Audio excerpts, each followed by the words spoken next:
Hello. ഇത് തിരൂരങ്ങാടിയുള്ള ഷെഫീഖ് സാറിൻ്റെ വീട്ടിൽ നമ്മൾ ചെയ്തിട്ടുള്ള ഒരു പ്ലാന്റേഷൻ വർക്കിൻ്റെ വീഡിയോ ആണ് കേട്ടോ.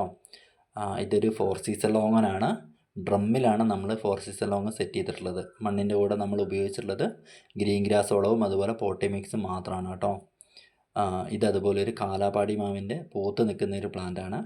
ഇത് ജംബോട്ടിക്കാവയാണ് കേട്ടോ. റെഡ് ഹൈബ്രിഡ് ഇനത്തിൽപ്പെട്ട ജംബോട്ടിക്കാവിൻ്റെ വലിയൊരു പ്ലാന്റാണ്.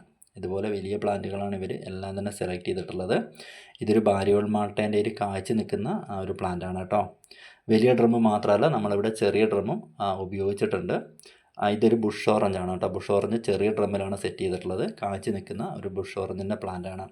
ഇത് ഡെൻസൂരിയ. അതുപോലെ മിറാക്കിൾ ഫ്രൂട്ടും ചെറിയ ഡ്രമ്മിലാണ് സെറ്റ് ചെയ്തിരിക്കുന്നത് കേട്ടോ. മിറാക്കിൾ ഫ്രൂട്ടിൻ്റെ കായ്ച്ച് നിൽക്കുന്ന പ്ലാന്റാണ് കേട്ടോ. ഡ്രമ്മിൽ മാത്രമല്ല, ഇവിടെ നിലത്തും കുറച്ച് പ്ലാന്റുകൾ വെച്ചിട്ടുണ്ട്. ഇതൊരു നെല്ലിയുടെ പ്ലാന്റാണ് കേട്ടോ. ഗ്രീൻ നെല്ലിയാണ്. നല്ല വലിപ്പമുള്ളൊരു നെല്ലിയുടെ പ്ലാന്റാണ് ഇവർ സെലക്ട് ചെയ്തിട്ടുള്ളത്. അതുപോലെ ഇത് റംബുട്ടാനാണ് കേട്ടോ. N18 ഇനത്തിൽപ്പെട്ട റംബുട്ടാനാണ്. നമ്മൾ കഴിഞ്ഞ ദിവസം റംബുട്ടാൻ്റെ വീഡിയോ ചെയ്തിരുന്നു. അതേ വലിപ്പമുള്ള പ്ലാന്റാണ് കേട്ടോ. നല്ല പ്രൂൺ ചെയ്ത് നിർത്തിയിരിക്കുന്ന ബുഷായി നിൽക്കുന്ന ഒരു അടിപൊളി പ്ലാന്റാണ്. അപ്പം ഇത്തരത്തിൽ ഡ്രമ്മിലും നിലത്തും ഒക്കെ പ്ലാന്റുകൾ നമുക്ക് വെക്കാവുന്നതാണ് കേട്ടോ. നിലം ഇല്ലാത്തവർ, സ്ഥലം ഇല്ലാത്തവരൊന്നും വിഷമിക്കേണ്ട. നമുക്കിതുപോലെ ഡ്രമ്മിൽ സെറ്റ് ചെയ്യാം. അതിനും പ്രശ്നമില്ല. അപ്പം കൂടുതൽ അറിയാൻ വേണ്ടി ഇത്തരത്തിലുള്ള പ്ലാന്റേഷനൊക്കെ ചെയ്യാൻ ആഗ്രഹിക്കുന്നവർ ആയിരിക്കും നിങ്ങൾ. അപ്പം തീർച്ചയായിട്ടും കോൺടാക്റ്റ് ചെയ്യാം. ഞങ്ങളുടെ കോൺടാക്റ്റ് നമ്പറാണ് താഴെ കൊടുത്തിരിക്കുന്നത്. വാട്സപ്പ് മെസ്സേജ് അയക്കുകയോ വിളിക്കുകയോ ചെയ്യുകയാണെങ്കിൽ കൃത്യമായിട്ടുള്ള സൊല്യൂഷനും കാര്യങ്ങളും ഞങ്ങൾ പറഞ്ഞു തരുന്നതാണ്. ഓക്കേ.